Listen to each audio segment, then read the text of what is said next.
Assalamualaikum warahmatullahi wabarakatuh. Selamat bertemu lagi.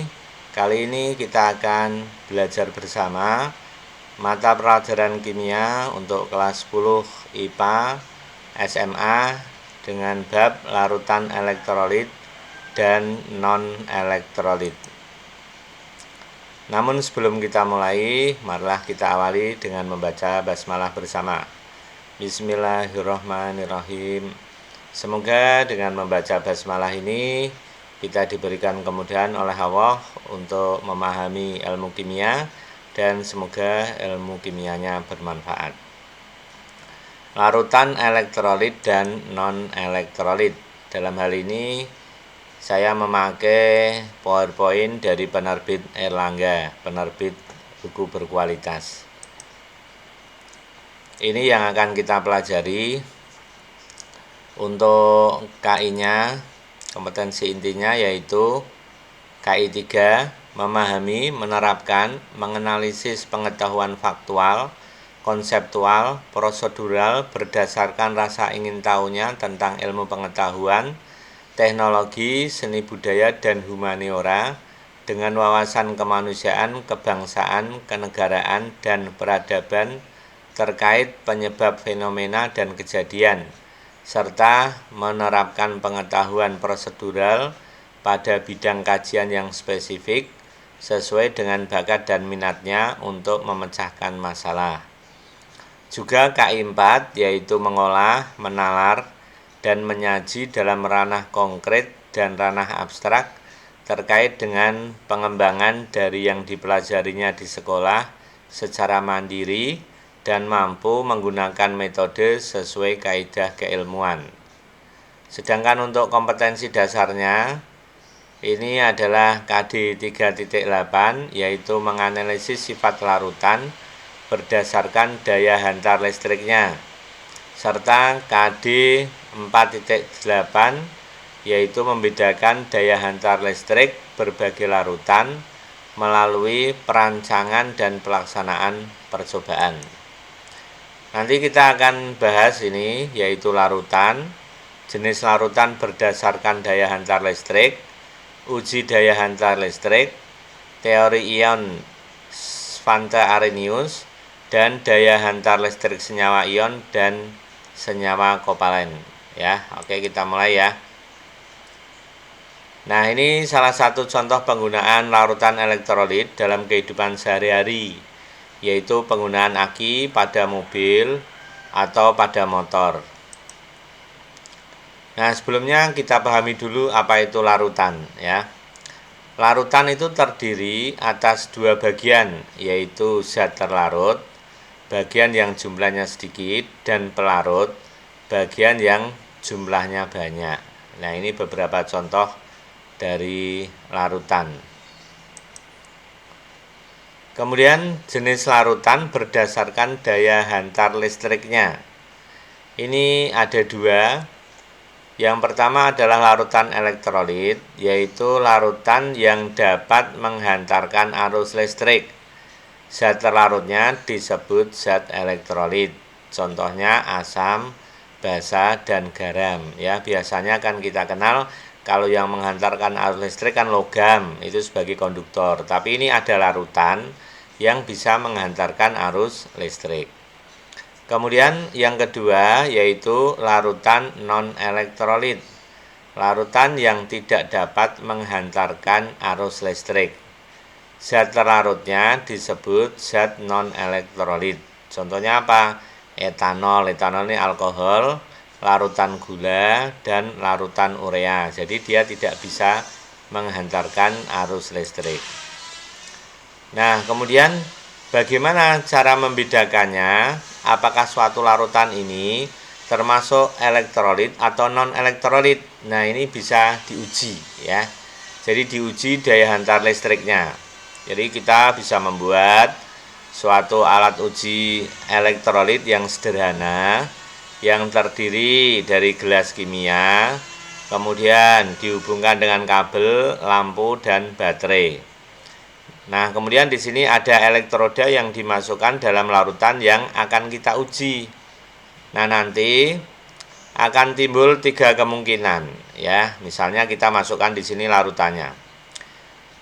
Sifat larutannya nanti akan ada 3 kemungkinan, yaitu elektrolit kuat, elektrolit lemah, dan non-elektrolit. Kalau elektrolit kuat, misalnya kita masukkan larutan garam dapur ya, nanti lampunya ini akan menyala terang.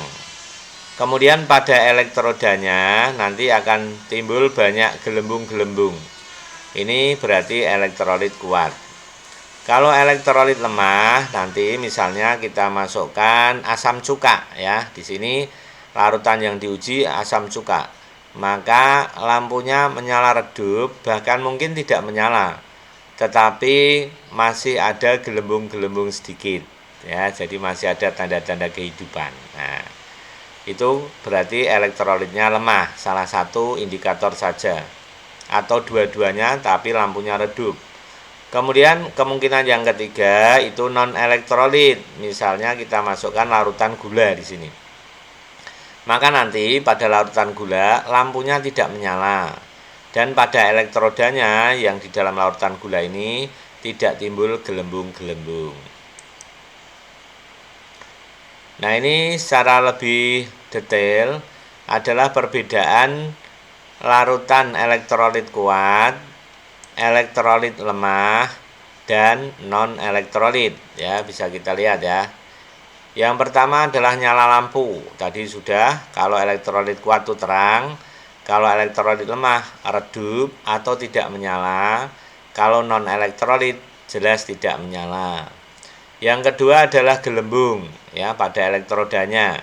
Kalau elektrolit kuat itu banyak gelembungnya, kalau elektrolit lemah sedikit, dan kalau non-elektrolit tidak ada gelembungnya. Kemudian ada derajat ionisasi atau derajat perurean atau derajat disosiasi ya. Jadi di sini kalau elektrolit kuat itu alfanya adalah 1. Maksudnya gimana?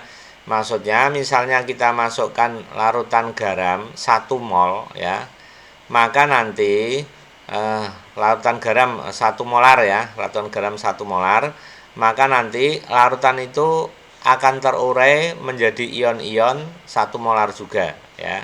Jadi 100% ya, 100 per 100 kan 1, maka alfanya 1.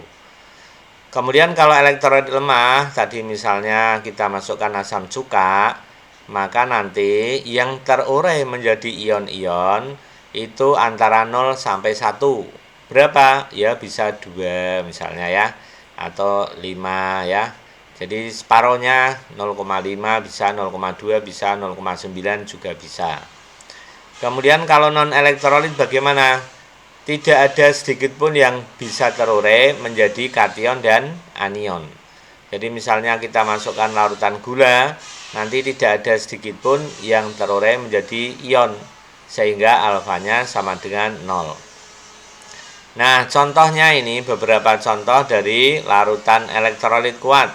Ini garam dapur atau yang kita kenal dengan NaCl, asam sulfat atau H2SO4, asam klorida atau HCl, kemudian natrium hidroksida atau NaOH. Nah, kemudian untuk elektrolit lemah, asam cuka ya yang biasa kita pakai untuk makan bakso ya. Kemudian amonia NH3 dan asam fosfat H3PO4. Nah, untuk yang non elektrolit beberapa contohnya adalah urea, ini pupuk biasanya digunakan di sawah ya. Kemudian glukosa ya, C6H12O6 dan etanol C2H5OH. Nah, kita lanjutkan yaitu teori ion dari Svante Arrhenius. Jadi ini ada ahli kimia yang bernama Arrhenius. Menurut Arrhenius, larutan elektrolit itu adalah larutan yang dapat menghantarkan listrik karena mengandung ion-ion yang dapat bergerak bebas. Jadi di dalam air, zat elektrolit nanti akan terurai menjadi ion-ion. Apa ionnya? Ion positif yang kita kenal dengan kation dan ion negatif yang dikenal dengan anion ya. Contoh NaCl ya tadi ya, garam dapur. Ini berbentuknya padat. Kalau dimasukkan dalam air bagaimana? Nanti akan terurai menjadi Na+, kationnya, dan Cl-. Kemudian asam klorida HCl kita masukkan dalam air, maka akan menjadi H+, kationnya, dan Cl-. Kemudian NaOH akan berubah menjadi Na+ dan OH-. Jadi ada ion positif dan ada ion negatif. Nah, ion-ion tersebutlah yang menghantarkan arus listrik. Adapun zat non-elektrolit ya dalam larutannya tidak terurai menjadi ion-ion tetapi tetap berupa molekul ya. Contohnya ini etanol atau alkohol ini ya. Dimasukkan dalam air, maka dia akan larut saja menjadi molekul etanol. Tapi tidak muncul ion positif dan ion negatif. Kemudian contohnya lagi urea juga sama, karena non-elektrolit maka tidak timbul ion-ion dalam air. Nah, kalau digunakan untuk menghantar arus listrik gimana? Ya nggak bisa menghantarkan, nanti di situ lampunya akan tidak menyala atau padam ya. Nah, kemudian bagaimana daya hantar listriknya ini kita bandingkan ya. Jenis elektrolit senyawa ion ya, senyawa ion itu senyawa yang di dalamnya terdapat apa? Ikatan ion ya, materi yang dulu ya. Nah, nanti kalau berbentuk padatan dia tidak menghantar arus listrik. Tapi kalau berbentuk lelehan bisa menghantarkan arus listrik, dan kalau berbentuk larutan bisa menghantarkan arus listrik ya. Kemudian senyawa kovalen polar, di dalamnya ada ikatan kovalen dan bersifat polar. Nah, ini padatan tidak menghantarkan, lelehan juga tidak menghantarkan, tapi bentuk larutan nanti bisa menghantarkan. Bagaimana kalau senyawa kovalen nonpolar ya? Nah, baik padatan ataupun lelehan ini tidak menghantarkan, juga larutan tidak menghantarkan. Jadi di sini daya hantar listriknya ini sangat bergantung pada ikatan yang ada di dalam senyawa tersebut ya. Lanjut. Nah, ini tadi Ki dan Kd ya. Nah, sudah selesai ya untuk larutan elektrolit. Nah, ini ada kuis ya. Yang pertama ada diketahui data percobaan. Ini ada larutan 4 ya. A, B, C, D. Kemudian kita uji dengan alat uji elektrolit tadi. Ternyata larutan A menunjukkan lampunya padam, gelembungnya sedikit. Larutan B lampunya terang, gelembungnya banyak. Larutan C lampunya redup, gelembungnya sedikit. Dan larutan D lampunya padam dan tidak ada gelembung. Nah, pertanyaannya di sini tentukanlah jenis larutan A, B, C, dan D. Manakah yang termasuk non-elektrolit, elektrolit lemah, dan elektrolit kuat ya. Jadi A ini apa, B apa, C apa, D apa ya. Kemudian kuis yang kedua, diketahui ada 3 zat, yaitu magnesium klorida, MgCl2 ini garam, asam nitrat, HNO3, dan sukrosa, C12H22O11 ya. Nah, maka coba urutkan ketiga zat tersebut berdasarkan naikan daya hantar listriknya, kemudian jelaskan alasannya. Oke ya. Jadi ada 2 kuis untuk latihan ya. Sampai di sini mudah-mudahan diberikan kepahaman dan bermanfaat. Assalamualaikum warahmatullahi wabarakatuh.